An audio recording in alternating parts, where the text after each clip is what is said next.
పెళ్లి జాతక దోషం పోగొట్టుకొని మీరు లేని లోటు తీరుస్తాను. మీ స్థానంలో ఇంటికి పెద్దగా నేనుంటాను. మీరేమి భయపడకండి నాన్న.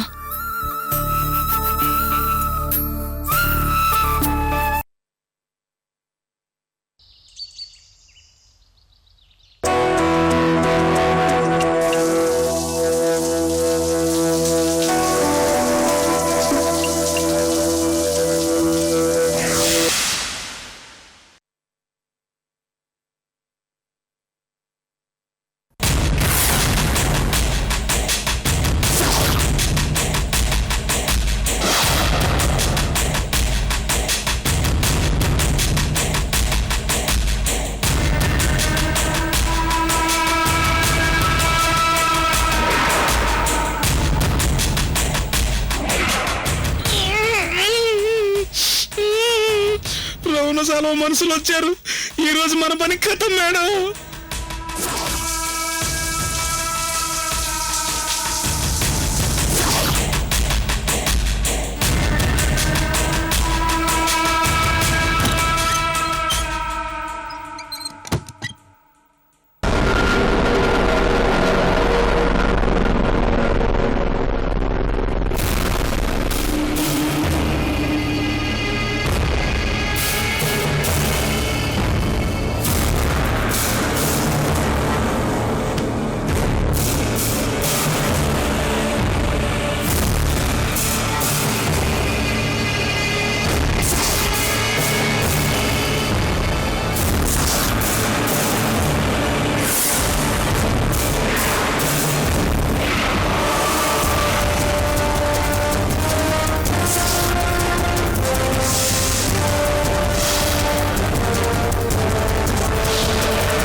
మా బాస్ కూతుర్నే చంపేస్తావా?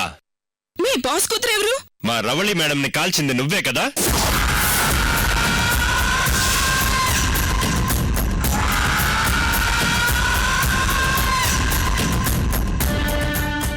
మా బాస్ కూతుర్నే చంపేస్తావా? నిన్నొదల్లో, నిన్ను ప్రాణాలతో మా బాస్ తీసుకురమ్మన్నాడు.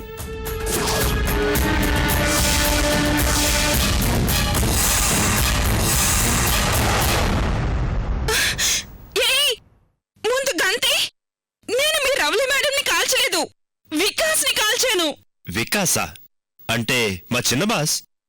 వాడు మీ చిన్న బాసో పెద్ద బాసో నాకు తెలీదు. ఒకప్పుడు నన్ను పెళ్లి చేసుకుంటానని చెప్పి మోసం చేశాడు. వాడొక పెద్ద జగత్కంత్రి. రవలి నా క్లోజ్ ఫ్రెండ్. కానీ వికాస్ కి నాకు మధ్య ఉన్న రిలేషన్ తనకి తెలీదు. వికాస్ కూడా చెప్పుండడు. నేను వాడికి ప్రాణభిక్ష పెడితే వాడు నన్ను కాదని రవలిని పెళ్లి చేసుకోవడానికి రెడీ అయ్యాడు. రేపు రవలిని కూడా మోసం చేసి ఇంకొకరిని పెళ్లి చేసుకుంటాడు. అందుకే కోపంతో వికాస్ ని కాల్ చేశాను. కానీ రవలి అడ్డొచ్చింది. రవలి నా ఫ్రెండ్. తన మీద నాకు ఎలాంటి పగ లేదు. చంపాలన్న ఉద్దేశం అస్సలు లేదు. ఆ వికాస్ వల్లే రవలి చనిపోయిందన్న విషయం వెళ్ళి మీ బాస్ కి చెప్పు. ఏయ్, నువ్వు చెప్పేది నిజమా? రవలి చనిపోతే ఎందుకు ఎలా చనిపోయిందన్న విషయం మీ బాస్ కి ఇంతవరకు తెలీదు. అంటే దాని అర్థం ఏంటి?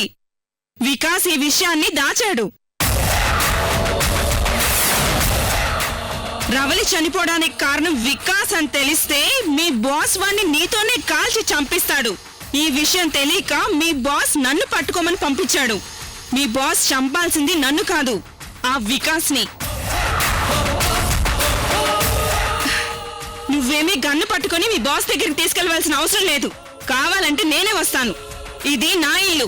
నేను ఈ ఇంట్లోనే ఉంటాను. వెళ్ళి చెప్పు పో.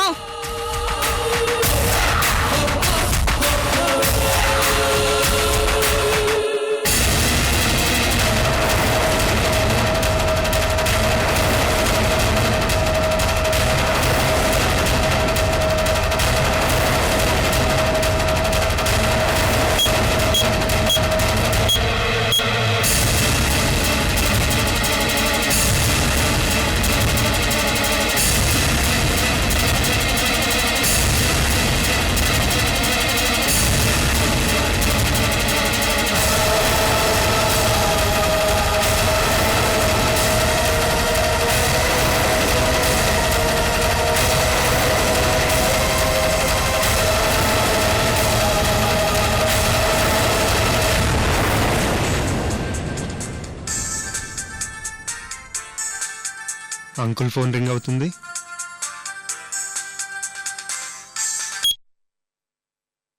హలో హలో బాస్, ఎవరు? నేను ముదలయార్ని.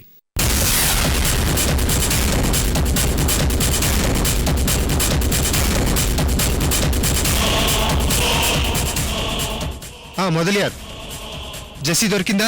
చిన్న బాస్, మీరు పెద్ద బాస్కి ఫోన్ ఇవ్వండి.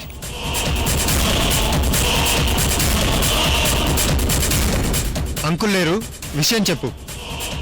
జెస్సీ దొరికిందా? అది దొరకగానే కుక్కని కాల్చినట్టు కాల్చిపారే, అర్థమైందా? చిన్న బాస్, ఈ జెస్సీ రవళి మేడం నీ వల్ల చనిపోయిందంటుంది.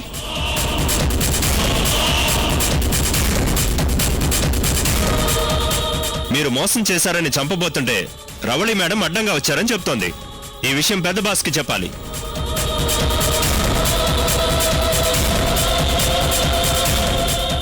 ఒక్కసారి ఫోన్ ఇవ్వండి.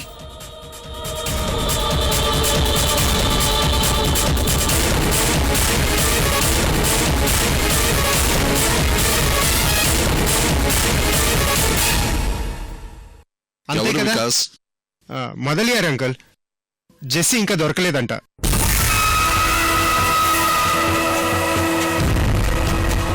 ఇంకో 2 రోజుల్లో ఎలాగైనా వెతికి జెస్సీని పట్టుకొస్తాను అంటున్నాడు.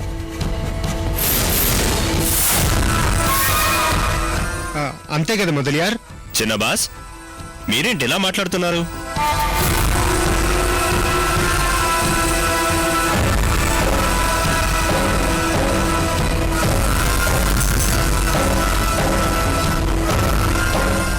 మొదలియార్, రవళిని చంపిన జెస్సీ ప్రాణాలతో ఉండకూడదు మొదలియార్, చంపేశాయి.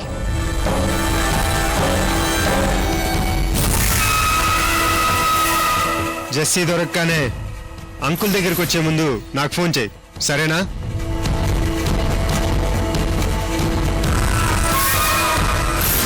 వికాస్, ఫోన్ ఒకసారి నాకు ఇవ్వు, నేను మాట్లాడతాను. Hello hello Mudaliar, hello hello hello. Call cut అయింది అంకుల్.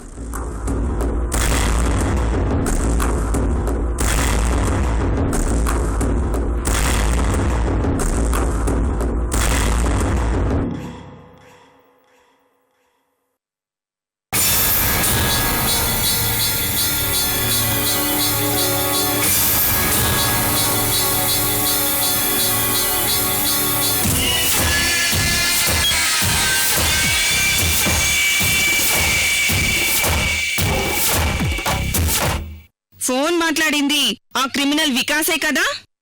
నాకు అర్థమైంది. నేను చెప్పిన విషయం రమణ సాల్వతో నువ్వు చెప్పాలనుకున్నా నిన్న వికాస్ చెప్పనివ్వడు.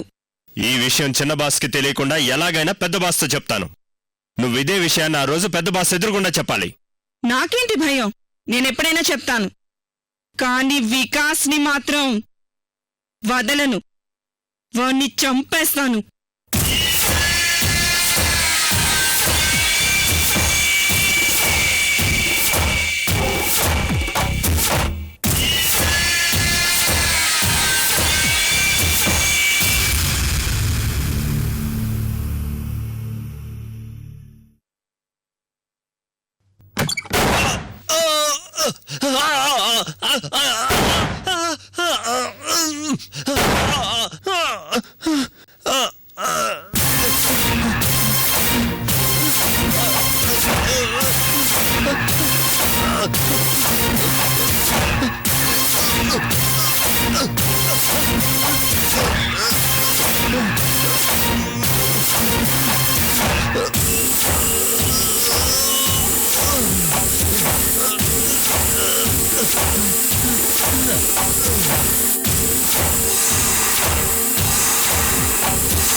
यार मटाश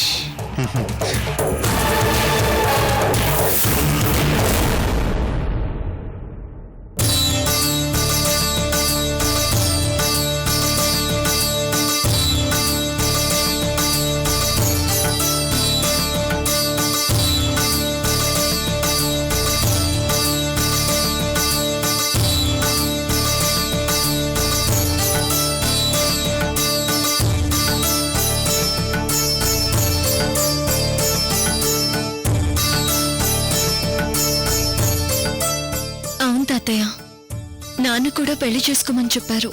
శుభం. సిద్ధాంతి గారు, అయ్యా, ఆలయ సంప్రోక్షణం, సీతారాముల కళ్యాణం, అమృతా విక్రముల పెళ్లి, వీటన్నిటికీ మంచి ముహూర్తాలు పెట్టండి. అయ్యా, ఇలాంటి శుభవార్త వస్తుందని ముందే ఊహించి ముహూర్తాలు కూడా చూసి పెట్టాల్సిమండి. అబ్బో,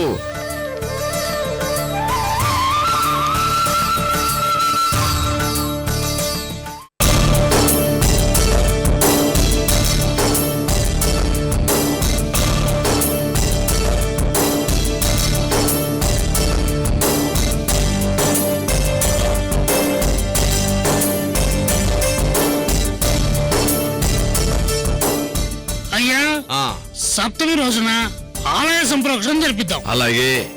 ఎలాగూ శ్రీరామచంద్రుడికి నవమి ప్రీతిపాత్రమైన రోజు కాబట్టి ఆ రోజే సీతారాముల కళ్యాణం దివ్యంగా చేయొచ్చు. అలాగే చేద్దాం.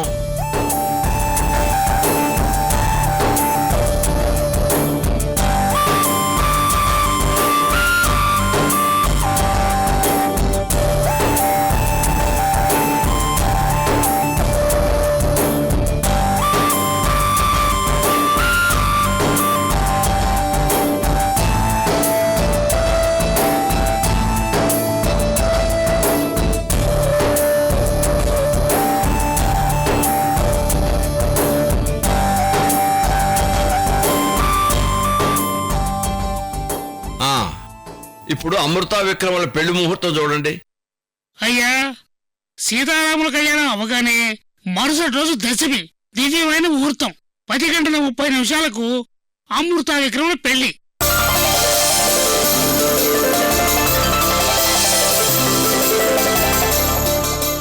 ఈ ముహూర్తానికి తిరుగులేదు, చంపేసే ముహూర్తం పెట్టాల్సిమండి.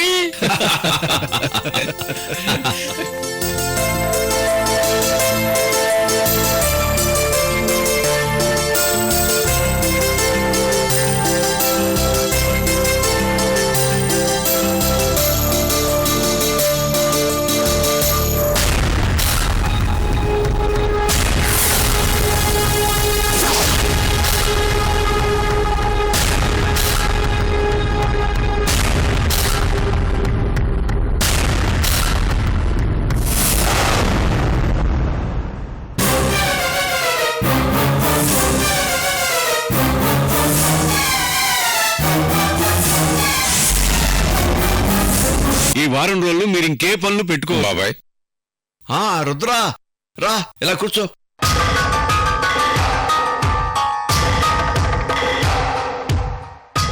రుద్రా, వచ్చే నవమి రోజున సీతారాముల కళ్యాణం, మరుసటి రోజున అమృతా విక్రముల పెళ్లి. చాలా సంతోషం బాబాయ్. కాకపోతే నాతో చిన్న రిక్వెస్ట్. ఏమిటో చెప్పు రుద్రా. బాబాయ్, నా వల్ల 25 ఏళ్లుగా సీతారాముల కళ్యాణం ఆగిపోయింది. చేసిన తప్పుకు పశ్చాత్తాపడ్డాను, పట్టడి వెనక్కిచ్చేశాను. కానీ మనసులో ఇంకా గిల్టీ ఫీలింగ్ పోలేదు బాబాయ్.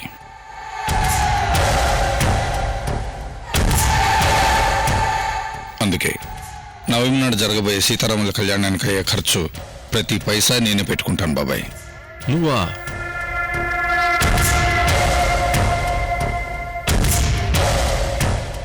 పాతికేళ్ల తర్వాత జరగబోయే మొదటి సీతారామ కళ్యాణానికి అయ్యే ఖర్చు మొత్తం నేనే పెట్టుకుంటా బాబాయ్. అలా చేస్తే గాని మనసు మూలల్లో ఎక్కడో ఉన్న గిల్టీనెస్ తగ్గదు.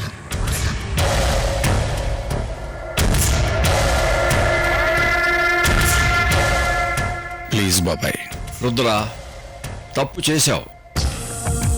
ఆ తప్పు సరిదిద్దుకునే క్రమంలో నీ మానసిక క్షోభ పోగొట్టడానికి ఆ భగవంతుడు నీలో ఈ ఆలోచన కల్పించి ఉంటాడు. పెళ్లికయ్యే ఖర్చు మొత్తం భరిస్తానంటున్నావు. అలా చేయటం వల్ల నీకు తృప్తి కలుగుతుందనుకుంటే అలానే చెయ్యి.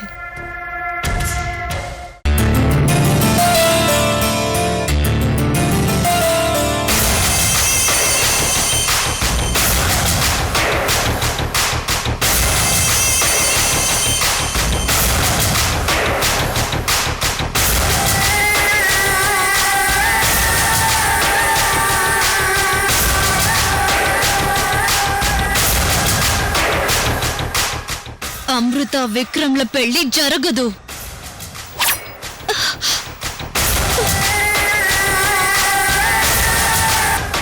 అప్పలనాయుడు, ఓ అప్పలనాయుడు. మామగారు, అప్పలనాయుడు భువనం వెంట పెళ్లికి వెళ్ళాడు కదా. ఓ అలానా? ఏం కావాలి తాతయ్య? ఏమి లేదు, ఈ సంతోష సందర్భంగా అందరికి కాస్త తీపి తినిపిద్దామని. తాతయ్య, నేను స్వీట్స్ తీసుకొస్తాను రా.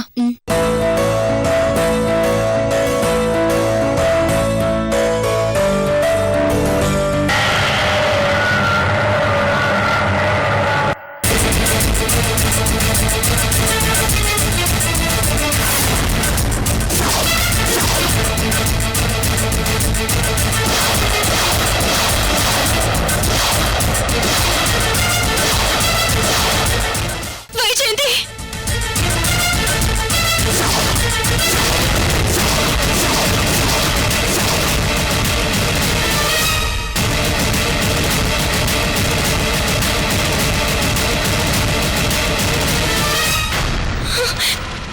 ఏంటిది? వదులు.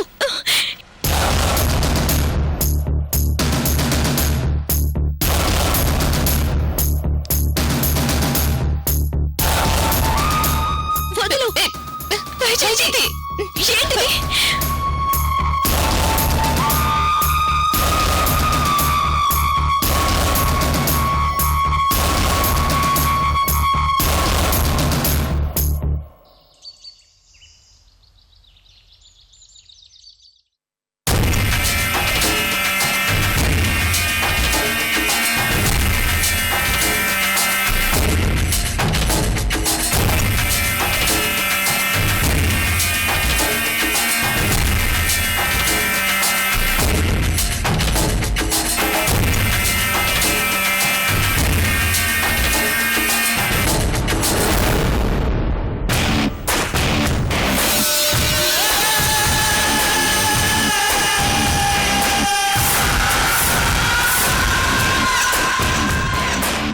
వచ్చే నవమికి సీతారాముల కళ్యాణం, అదే రోజు అమృత విక్రమ్ల పెళ్లి.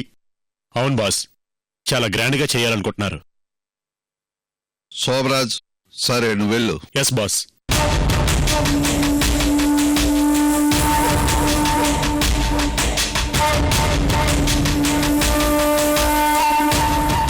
అంకుల్, అమృత జాతకంలో పెళ్లి దోషం ఉంది.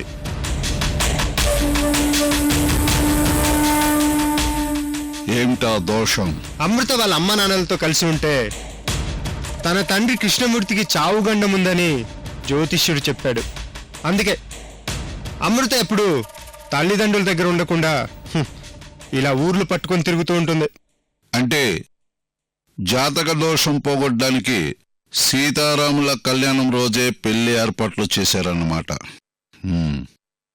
మొత్తానికి ఒకప్పుడు అమృతాన్ని పెళ్లి చేసుకుంటానని పిచ్చోళ్లాగా వెంటబడి తిరిగిన ఆ విక్రమ్ కళ నెరవేరబోతుందన్నమాట. అమృత పెళ్లి ముహూర్తం రోజే దాని చావు ముహూర్తం పెడదాం అంకుల్. వికాస్, నువ్వు ఎలాగైనా అటాక్ ప్లాన్తో వస్తావని అమృత ఆలోచిస్తుంది. ఇంతకు ముందు సర్వాన్ని నేను కాన్ఫిడెన్షియల్ గా పట్టుకోవాలని ట్రై చేసింది. ఇప్పటికే నువ్వు బ్రతికే ఉన్నావని పోలీసులు అనౌన్స్మెంట్ చేశారు. ఈసారి నిన్ను ఎలాగైనా పట్టుకోవాలని సర్వానే సర్వాయుధాలా ప్రయత్నిస్తుంటుంది.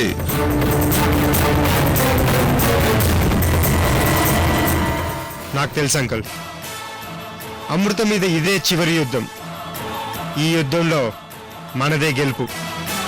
ఎందుకంటే రథసారథి మీరు కాబట్టి. వికాస్, నా కూతురికి ఇచ్చిన మాట నేను నిలబెట్టుకుంటాను. నిన్ను ఎలాగైనా గెలిపిస్తాను. నువ్వేం భయపడకో.